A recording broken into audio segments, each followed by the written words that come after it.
Welcome back to Whispering Liberty. For the past 4 chapters, we have been immersed in the chilling, confined world of Castle Dracula through the terrified eyes of Jonathan Harker. We followed his journey, experienced the dawning horror of his imprisonment, witnessed the supernatural forces at play, and saw the Count preparing to extend his influence far beyond the mountains. Jonathan's fate within the castle walls hung precariously as that part of his ordeal concluded. Now, in Chapter 5, the narrative shifts. We leave the oppressive shadows of Transylvania and are introduced to a seemingly brighter world in England. We meet Mina Murray, Jonathan's fiancée, and her dear friend Lucy Westenra, enjoying life by the seaside in Whitby. Their letters and diaries offer a glimpse into Victorian society, filled with everyday concerns, hopes, and affections. However, the sense of dread is not left behind. The dark force set in motion from the castle is making its way across the ocean, and the tranquility of Whitby is about to be disturbed. Listen closely as the story expands, weaving new lives and new dangers into the growing tapestry of horror. Join me now for Chapter 5 of Bram Stoker's Dracula. Chapter 5. Letter from Miss Mina Murray to Miss Lucy Westenra. May 9th. My dearest Lucy, forgive my long delay in writing, but I've been simply overwhelmed with work. The life of an assistant schoolmistress is sometimes trying. I am longing to be with you, and by the sea, where we can talk together freely and build our castles in the air. I have been working very hard lately because I want to keep up with Jonathan's studies, and I have been practicing shorthand very assiduously. When we are married, I shall be able to be useful to Jonathan, and if I can stenograph well enough, I can take down what he wants to say in this way and write it out for him on the typewriter, at which also I am practicing very hard. He and I sometimes write letters in shorthand, and he is keeping a stenographic journal of his travels abroad. When I am with you, I shall keep a diary in the same way. I don't mean one of those 2 pages to the week with Sunday squeezed in a corner diaries, but a sort of journal which I can write in whenever I feel inclined. I do not suppose there will be much of interest to other people, but it is not intended for them. I may show it to Jonathan some day, if there is in it anything worth sharing, but it is really an exercise book. I shall try to do what I see lady journalists do, interviewing and writing descriptions and trying to remember conversations. I am told that, with a little practice, one can remember all that goes on or that one hears said during a day. However, we shall see. I will tell you of my little plans when we meet. I have just had a few hurried lines from Jonathan from Transylvania. He is well and will be returning in about a week. I'm longing to hear all his news. It must be so nice to see strange countries. I wonder if I mean Jonathan and I shall ever see them together. There's the 10 o'clock bell ringing. Goodbye. Your loving Mina. Tell me all the news when you write. You have not told me anything for a long time. I hear rumors, and especially of a tall, handsome, curly-haired man. Letter, Lucy Westenra to Mina Murray. 17, Chatham Street. Wednesday. My dearest Mina, I must say you tax me very unfairly with being a bad correspondent. I wrote to you twice since we parted, and your last letter was only your second. Besides, I have nothing to tell you. There is really nothing to interest you. Town is very pleasant just now, and we go a good deal to picture galleries and for walks and rides in the park.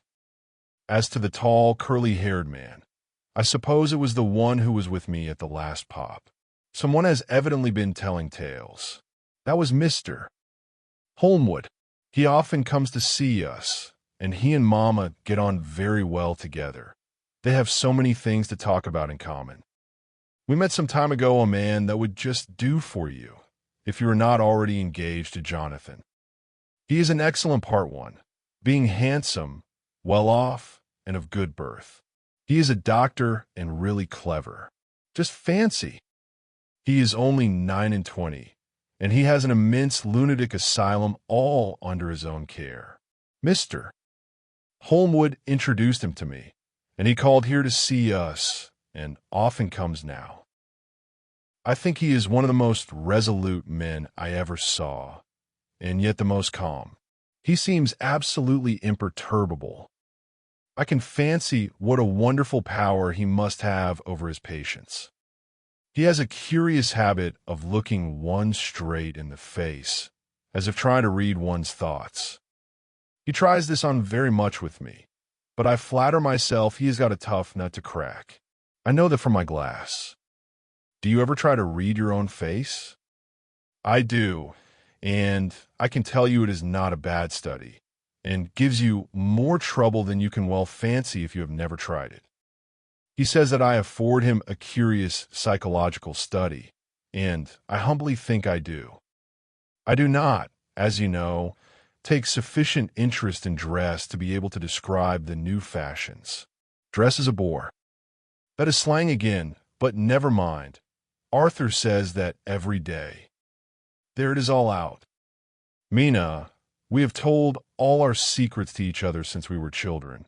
We have slept together and eaten together and laughed and cried together. And now, though I have spoken, I would like to speak more. Oh, Mina, couldn't you guess? I love him. I am blushing as I write, for although I think he loves me, he has not told me so in words. But oh, Mina, I love him, I love him, I love him. There, that does me good. I wish I were with you, dear, sitting by the fire undressing, as we used to sit, and I would try to tell you what I feel. I do not know how I am writing this even to you. I am afraid to stop, or I should tear up the letter, and I don't want to stop, for I do so want to tell you all. Let me hear from you at once, and tell me all that you think about it. Mina, I must stop. Good night. Bless me in your prayers, and, Mina, pray for my happiness. Lucy. Peace. I need not tell you this as a secret. Good night again. Ed. Letter, Lucy Westenra to Mina Murray. May 24th. My dearest Mina, thanks again for your sweet letter. It was so nice to be able to tell you and to have your sympathy. My dear, it never rains but it pours.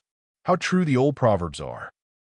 Here am I, who shall be 20 in September, and yet I never had a proposal till today, not a real proposal, and today I have had 3.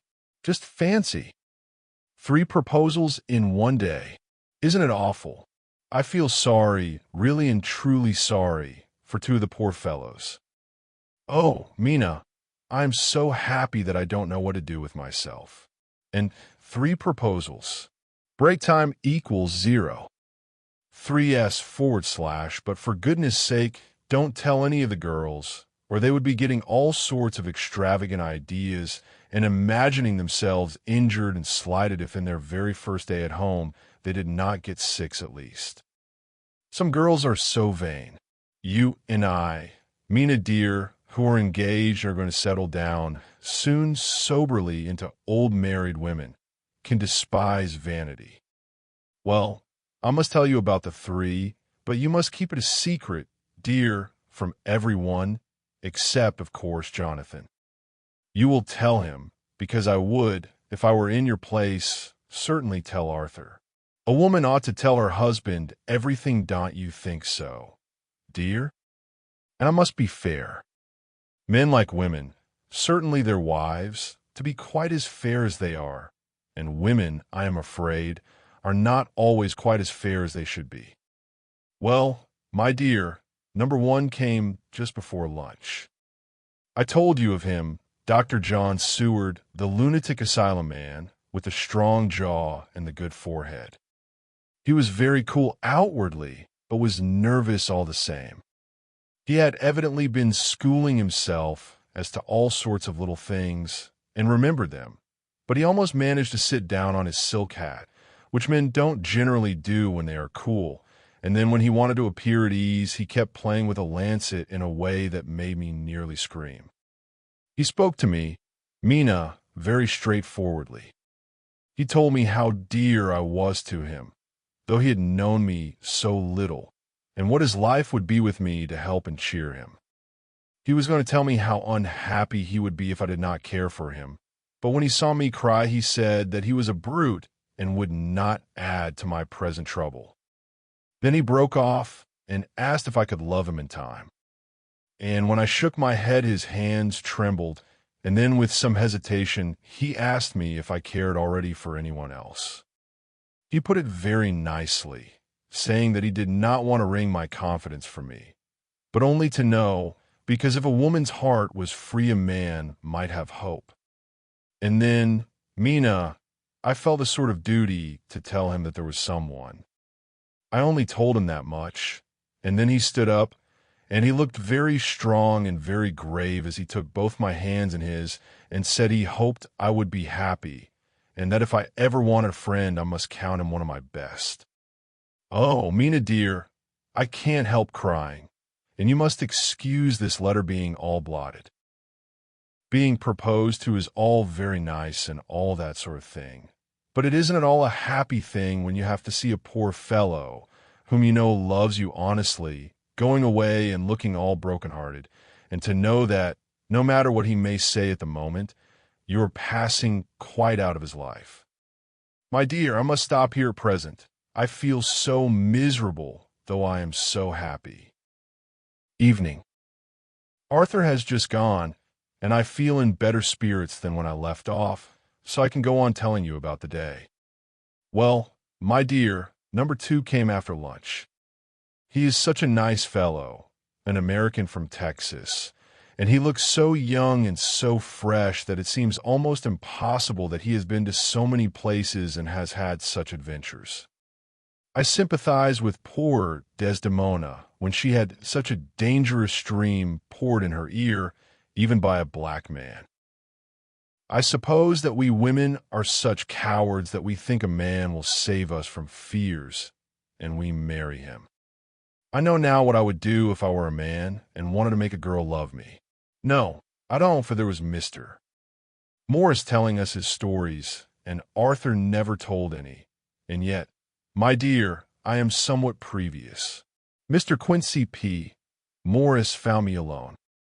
It seems that a man always does find a girl alone. No, he doesn't, for Arthur tried twice to make a chance, and I helping him all I could. I am not ashamed to say it now. I must tell you beforehand that Mr.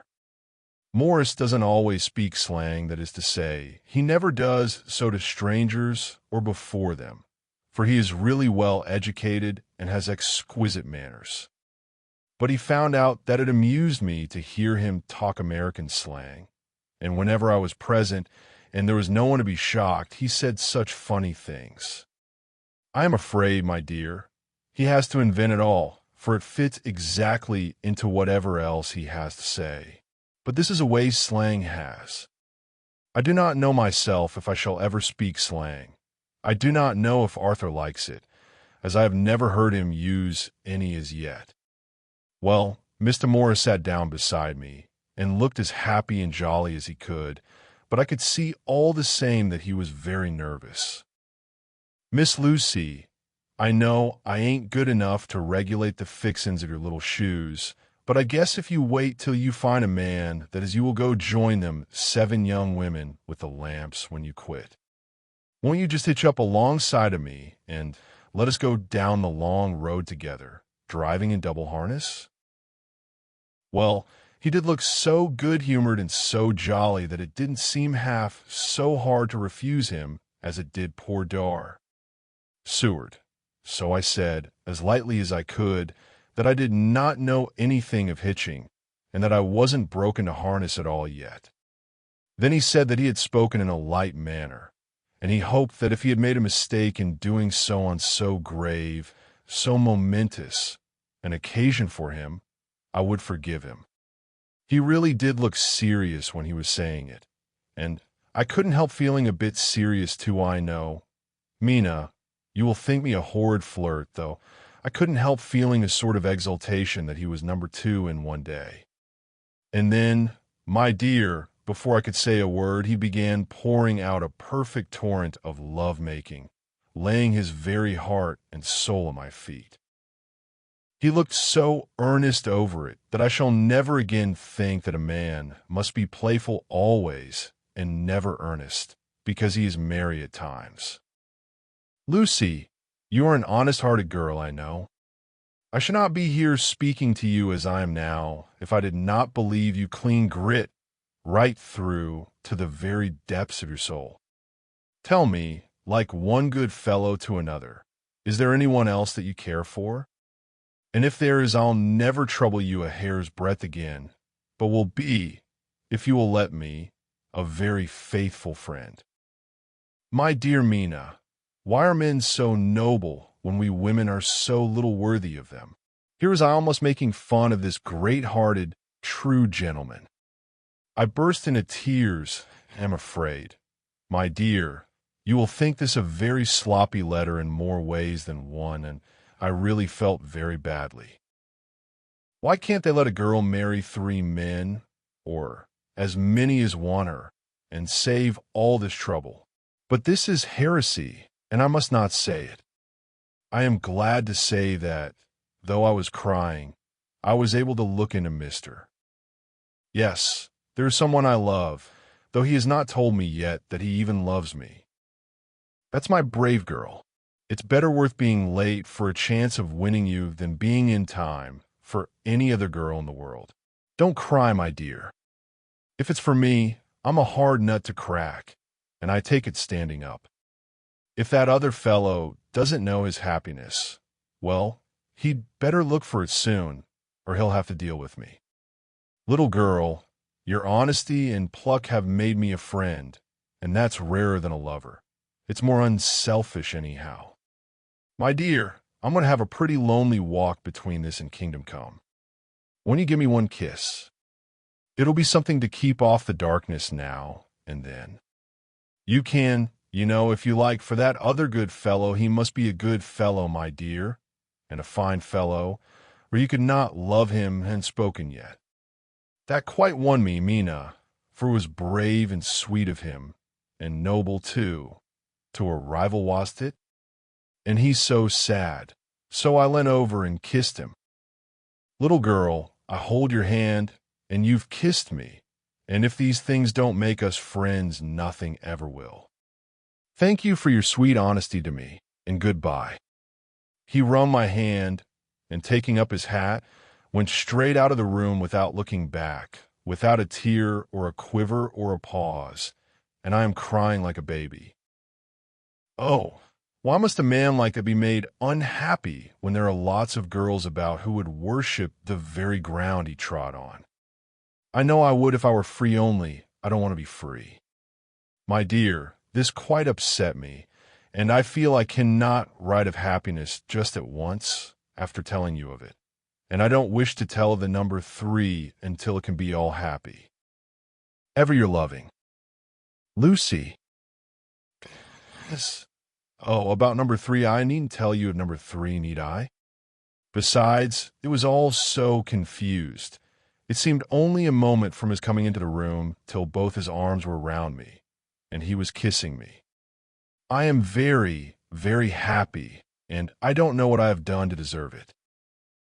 I must only try in the future to show that I am not ungrateful to God for all his goodness to me in sending to me such a lover, such a husband, and such a friend. Goodbye. Dr. Seward's Diary. Kept in phonograph. May 25th.